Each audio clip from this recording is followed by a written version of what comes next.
So welcome everyone to Nursery World 2020. I'm Matt from Family and we're here with the wonderful Alison Featherbe.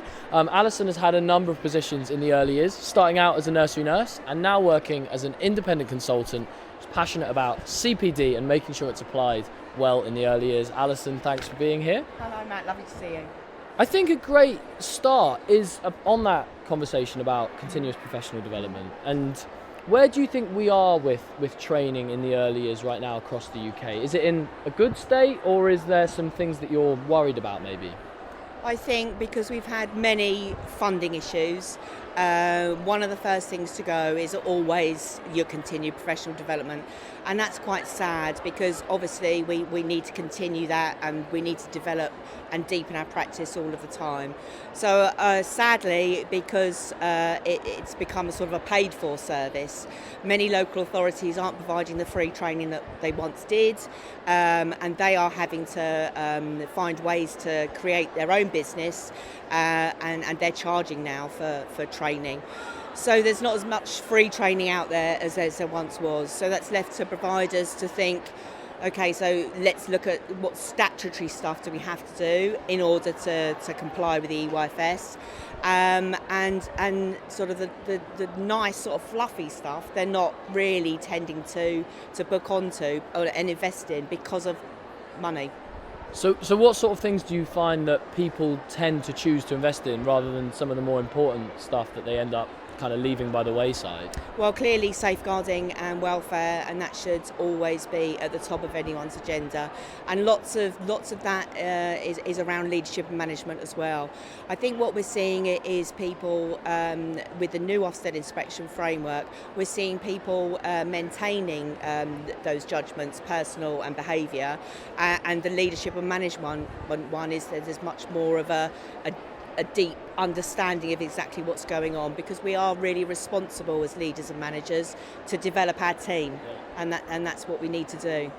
And I wonder as well, I think with it perhaps moving more away from the local authority, it's harder for leaders out there to choose the right. They're no longer necessarily always having it advised to them in the way it was before. So do you think that leads also to a little bit of difficulty to know where to go for training? I think leaders and managers are really creative, otherwise it wouldn't be in early years in the first place. And so we have lots of places to get continued professional development from now.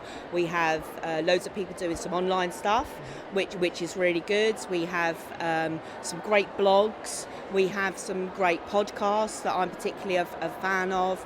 We have some fantastic articles that lots of people have written. But this all takes time to search and to find out what does that actually mean for me and my team and my practice.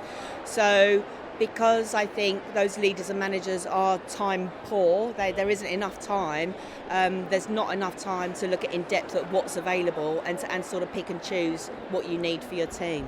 And I suppose to some degree there's always you can't replace that in-person training.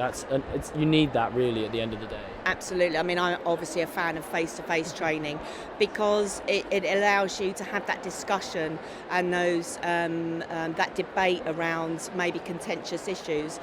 Because sometimes training is about unlearning some of those things that we knew and thinking about things in a different way. And that does take time and a skilled trainer to get the most out of that session, really. So and an online training I think can't really do that. It has its place, but I think I'm an advocate of face to face. Because I know one thing I remember, I read recently that the Education Endowment Foundation had this really interesting thing where they talk about value versus evidence and high value training versus low value training. And the two things they recommend is sort of low cost, high evidence for child development, I think is communication and language and mathematics. Where do you stand on that about kind of choosing the right areas that are going to have the biggest impact on your kind of cohort, so to speak? Yeah, I think two things. I think what we're looking at is training that makes a difference over time. So choose training or choose something to focus on, but whereas you can see changes over time, because training now has got to make a difference to children. No longer have we got that click and collect. where we just attend the training and we don't refer to it anymore. I think on that point, what's really interesting for me is how you use training, because I think a day like today is a classic example. There's some wonderful seminars going on. Maybe you send a couple of your leaders, one of your managers in, and then they have to make sure that they can kind of cascade that to the rest of the staff, and it doesn't just sit. What are some of the best ways that you've seen people making sure they're utilising training to the rest of the team when they go back to the setting? Yeah, that's a really good point, because obviously if you go to a seminar, an hour or 2 hours or a 3 hour or 6 hour training, it's really hard to disseminate that information back, because you haven't got another 6 hours or another 3 hours. So send people that can really know and understand where you are as a team, and all training should have really cleverly written learning outcomes. So be really clear about those learning outcomes, and be really clear that that's exactly what you're going to get, and then you can feed that information back. Obviously taking notes really helps, and perhaps having that time at a staff meeting where we can say, I had some questions about this training, let's explore that, and let's find where we sit and how can that make a difference to us and our team. And I think I completely agree. I mean, for me, something I always try when we have people writing for us is that I want to say, make sure that there's some takeaways from this. And I think that's also the key, is that it gets cascaded when you start actually making a change based on what you've done. Yes, it does. And so it would be about being in your setting and having an opportunity to sit in the room and just sit and watch and see exactly what is going on, and make some real critical notes. It's really important to be critically reflective and think, actually, how could we make this even better?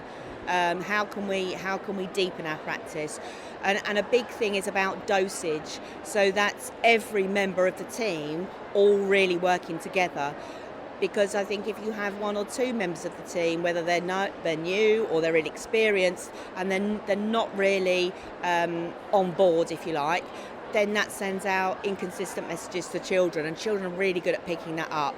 So it's the consistency that's key, and maybe just agreeing one thing to do a week, one change to make, because that does make a difference. And I love that, because I think it's something I think people get wrong sometimes, is they get excited by a new concept and change their whole practice based on what's worked for someone else, and it has to fit your and you can't just go around changing everything overnight. It has to be bit by bit, slowly by slowly, and it has to be really grounded, doesn't it, in what you believe in.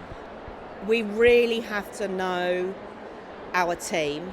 We have to, and we do that through regular supervision, and that starts right at the beginning of their employment with a really good induction. So first of all, we have to really know our team and know their strengths and know their weaknesses, and challenge and support that through high quality supervision. And then we have to know our children and our families, and the context of where our setting is. And those three things have to be really considered, and as well as your values and your mission and what you really want your service to provide. And if you have an ethos and you're working towards something, absolutely stick to that, and your context and your staff team and your families and children will come together. I love that. And I think we've talked before about why that adult's role in play is so important, and I wonder if we could talk a little bit about that, because I know there's this concept that, of course, it's all about the child, but it doesn't mean that the adult does not have a key role to play in development, really. Absolutely, the adult has a key role. We need to provide an environment where children learn through play, and that's essential, and the adult is a real key part of that, because the adult provides the environment, whether it be the physical environment or the emotional environment, and the adult has sight of where all the resources are, and they're pulling on their own knowledge and skills and ability to connect with children in order to make a difference to groups of children or individual children. And I spend a lot of time talking about interactions because they are absolutely key. There's lots of evidence to say that that's the major impact on outcomes. And we have lots of different ways that we can interact. And I think inspection framework is really good at detailing some of those basic interactions. And to deepen that, we have interactions around sustained shared thinking, and many other interactions that really help children. Once we know what interactions are, and we know what children need in our context, then we're sort of and then we know children really, really well. Then we're able to pull back confidently, and that's that lovely balance that Julie Fisher talks about, which is interacting or interfering. So whilst the interactions are really important, and you need to be really secure as a practitioner in your interactions and the wide range that absolutely make a difference, it's the pulling back that is where the magic happens, and allowing children to learn through their own play, to make their own mistakes, to find out about their own challenges, and to obviously have a fun time. And I think that's a really interesting point, that interacting versus interfering. I saw this beautiful video recently of these children scrambling up a muddy hill, and just the yes. concentration on their faces as they, and a hand at the wrong time there could have really interfered with that learning experience. So how as practitioners do we kind of keep ourselves constantly aware of getting that balance right between, is it about peer observations? Is it about making sure that we're always looking at our practice self-reflectively? Or I think we have to really understand risk-benefit. And I know the video that you're talking about is absolutely wonderful. And if we were perhaps doing a risk assessment, we might think, oh, that's a really slippy hill. We better, pull children around the other way and walk around the other way really safely. But we can see from that video the real benefits that a child had, and the absolute delight on the face of that child when they were climbing up that hill. And we never get those moments back again. So if we provide and have a look at our environment and see where those risk-benefit points can take place, and I do know it's really hard to sit back and stand back when things are happening, but children are far more cleverer than we think, and we need to give them the opportunity to show that.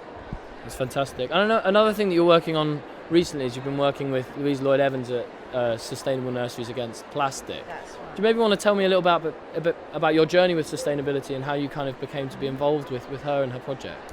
I've known Louise for some time, and she's a really good friend now, which is really nice. And she's been on a whole journey herself, around her own eco values and about what she really wanted for her own children, as well as the children that are in her setting. And we're very lucky. We live close to the beach, so she has done lots of beach cleans, and very much part of the community, and in helping and supporting children to really understand and care for our planet, which is really important. And so she's her nursery, Young Friends Nature Nursery in Hove, is a wonderful place to be. She's also got an allotment, which is amazing. So children are learning to plant seeds, and they eat the fruits and their vegetables in the kitchen. And that's such a really nice thing to see, because children can then see what a difference that they're making, and actually planting something and actually eating something. She records it, and so children can think back to the previous spring. So we are working closely together. Louise is doing a SNAP Inspirational Day, and I think I'm really looking forward to that. That's going to be on the 7th of March, and we're inviting people to come and see what Louise does, and to talk to everybody about the difficulties she's faced, because there have been some difficulties around staff not being able to do those recyclable nappies, those reusable nappies, and not really feeling comfortable with having their shoes off, for example, because all of these things that Louise has put into place is to reduce plastic in the nursery. So we've got a SNAP Inspirational Day coming up, and Louise will be talking about how the effects on her business, but also how it's helped those practitioners to have their own eco values, but also how it's affecting parents who are now bringing things in to be recycled, which is really good. And I shall be talking about how sustainability links to the early years foundation stage and those areas of learning. Fantastic, that sounds lovely. Thank you so much for being with us today, and we've got loads more fantastic interviews coming up over the weekend, so stay tuned for more to come.